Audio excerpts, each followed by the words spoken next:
Alright guys, back in another video. This is a SXR 800 motor that I'm refreshening. Just basically all new seals on it. Top end is still the same, crank is still the same. So we're going to start off with the crank seals. There's two different types. One with bumps, then one that's perfectly flat. You're going to start off with taking the bumps, and on a Yamaha motor, they normally face out. On these, you're going in on the bearing. On the rear, you're gonna take one with the bumps, go in on the bearing, and then there's a flat side and then a concave side. Flat side is gonna go in, concave side out.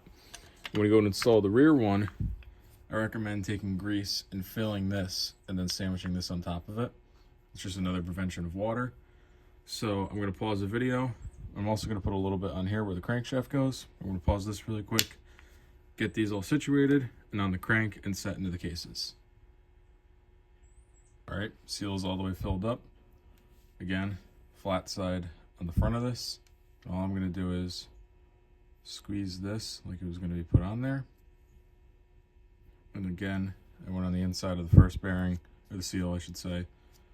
And then on the second one, just rub a little bit of grease all the way around as a preventative, and it'll make it smooth on the crankshaft. Now I'm going to clear this all off on the exterior and install it on. Alright, crank seals are all in place.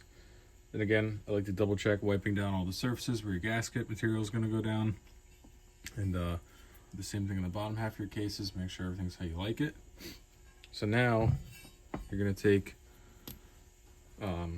some liquid gasket material. I like 1211, it's what I've been recommended by friends. So now you're going to make an even coat on the bottom half of your cases. And I like to do just a little bit on that case too so I don't miss anything. And I'll put a little dollop right in the corner of this, kind of as a precaution. Then I'll just go like this. And to be honest, it's just going to ooze out. It's a little bit extra, but that's all I do. I don't ever coat around where the gaskets sit or anything like that. But I'm going to go around and spread this all around off video so I don't bore you. And I will show it right before I put the cases down. Alright, it's officially your time to say your last goodbyes to this. Double check everything. Everything's coated, really thin coat on both sides. Again, I glob it up in all the corners where the seals are. But all my bearings are in place. So now it's time to drop it down. You kind of want to rock it. There's going to be dowels. God, this is covered in fluid film. Or not fluid film, fogging oil. Now what I'm going to do is grab a mallet and gently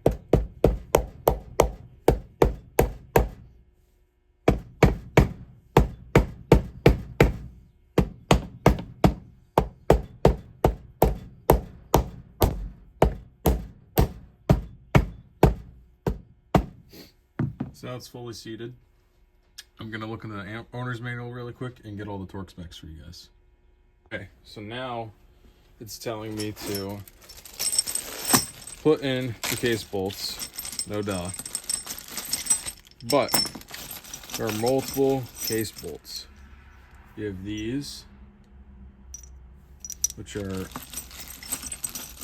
your M8s, and then you have these, which are M6s. You're gonna have 7 M6s that go along the sides like this. And so on. I don't need to show you all of them. And then these M8s are gonna go on through here. Now your M8s, I'll just call them your primary case bolts, even though that's not what they're called, are going to be tightened at 22 foot-pounds. It doesn't tell you in any increments, like going 15 to 22, but 22 foot-pounds. Now, on the other hand, the M6s are at 69 inch-pounds. Not foot, but inch. You could also, if you did it in Newton meters, these M8s will be at 29 Newton meters. the M6 are going to be at 7.8 Newton meters. And it also says use a non-permanent locking agent. I'm either going to use the gasket material, or I'm going to see what I have from Loctite really quick. Okay, so I did end up finding some Permatex thread sealant, 59214, just a high temperature thread sealant. Again, not permanent or anything. So I'm going to use this on all these bolts and torque them down really quick. Okay, now that everything's torqued down, next step is the 4 engine bed plate bolts. The manual says to put them at 36 Newton meters or 27 foot-pounds with a non-permanent locking agent. But if you look at these, there was red Loctite on them. On my Yamaha, I know I've lost these before from not having some type of Loctite on them. So with that being said, I'm going to put red Loctite on it because I don't want these to loosen up ever. So I'm just going to put a little bit. And at the end of the day, these threads are clean, so they should come out very smooth. Our belts don't ever see salt water, so just a little red Loctite won't hurt. These are torqued down to 27 foot-pounds. Okay, these are all bolted down. I also want to note this big old hole is not on the other side, so note that it's on your exhaust side or starter side, if you want to remember that. Plus, the other thing is these little notches are supposed to be up by your stator, whereas the big ones are back by your coupler. So that's just a little note. All right, so once the bed plate's all torqued down, on a normal build, I would say flip it over and we'll start working on the jugs and the pistons. But on this one, we're actually going to put the flywheel on and the stator. And the reason why is because of this 88 bracket. It'll make more sense later on. But basically, when you slide this down, it mounts over these 2 bolts. So, and this needs to go on with your jugs. So if you don't put on your stator now, you'll never be able to get it on and off, which kind of sucks with this bracket, but that's the next thing. So I've already cleaned this. It looks wet, but it's actually the glue, just with some electric cleaner. So this is all good. I am going to take once over and look at this gasket. Everything looks good on it. Just looks like there's some leftover Permatex. So real quick, I'm going to double check that and clean this thoroughly and put it on. All right, so flywheel is back in, torqued down to whatever 94, 96 foot-pounds. And then the, whatever you call it, cover's back on. And then I ended up installing the ADA studs back in. I just put some 1211 on them, but now I'm on the step of actually installing the pistons. We're not doing a new top end kit on this motor, so I labeled an R for the rear, and then this one had an F on it for the front. They're all cleaned, so these are going to go on now too. Same horrible steps of taking out those retaining clips that shoot across the garage and go missing, so we're going to do that really quick. All right, so I installed the rear piston, just rolling the rolling bearings in a melody of some oil treatment and fluid film, or fogging oil. So it looks like this. It's going to get slid into your rod itself. And then I just take a little bit and I'll coat this itself. Oh my god, I can't get it out now. But, and then in where it slides into the piston too. And then make sure the arrows are pointing towards the exhaust itself. So this way is where your exhaust would be. And that wiggles through. And I always put the clip that I'm going to be working with towards myself instead of trying to work with this one. So then now I could start this. There's no easy way of doing this.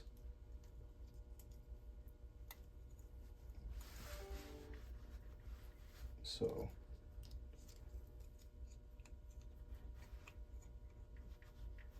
just really getting it and trying to walk it in. Even though it clipped in, always double check that it's seated in there properly. And even if it didn't take the back one out like I didn't, feel around and make sure it's still in there. Because if one of these clips lets go, your motor's going to be toast. So from here, I'm going to have to clean up all the oil that dripped on the gasket surface and put my gasket down on a nice flat surface. All right, so normally, I was just talking to my dad over it, but if it was this type of gasket, I've always put Permatex, or the 1211 over it. But this gasket is an OEM Cowie one that he had in his stash. So it's a real like Kawasaki genuine gasket, and it looks like it has like some type of sealer already on there. So we're just gonna drop this on as it is.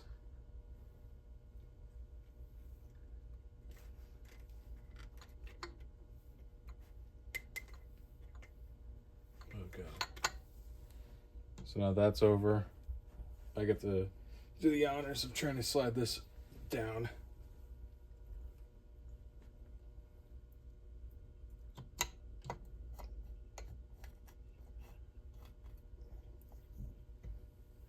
You hold it. I got it. Okay, there's one.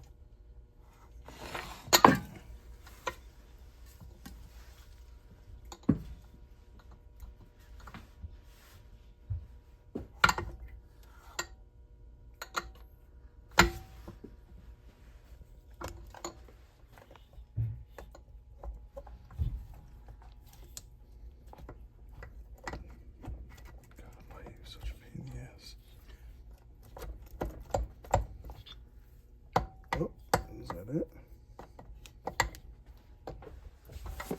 There we go. That's all she wrote for that.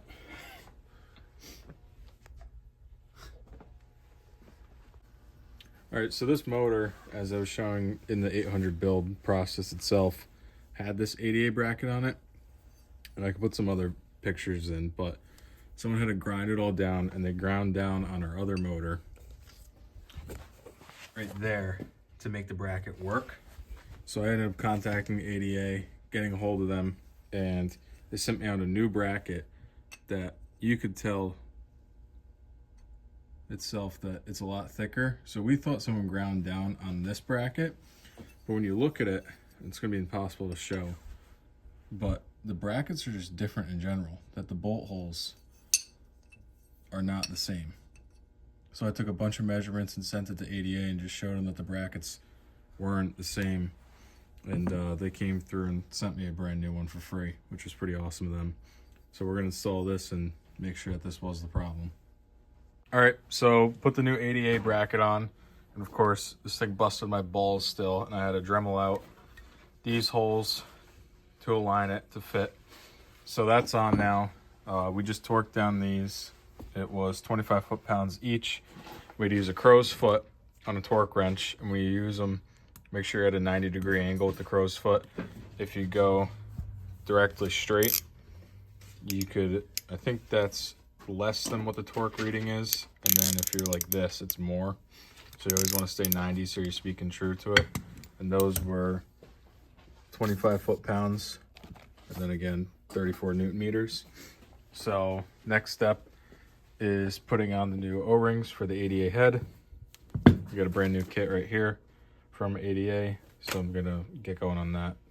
All right, head is officially gasketed up. I used whatever Maxxis waterproof grease. None of the O-rings were cut or stretched. They're all on there perfect. Then let's see, spin this. Yeah. And then I cleaned off all the gaskets. It's all oiled up. If I can find it. That's on. And then the brass fitting holes are always towards the carburetor. So when the water comes in through your exhaust manifold, it'll flow up and out that way. So that's on. And I'm going to get all the bolts cleaned up and get the torque specs ready. All right, head is officially on. For the torque specs, all the book says is go to 22 foot-pounds on this. But what I ended up doing was I broke it down to 15 foot-pounds on all of them. Then I did 18 foot-pounds, and then I went to the 22. And then with the girdle kit, it calls for 18 foot-pounds on these after you've officially torqued down your head. So that's what I did, 18 foot-pounds, and then I just triple-checked everything. I torqued these down too, but you have to make sure you torque these that go to your cases before you torque down the girdle kit itself. So do the head, these, and then the girdle kit, or else it'll throw off all these torques ratings too. So that's all done on both sides. Same thing, make sure those are torqued.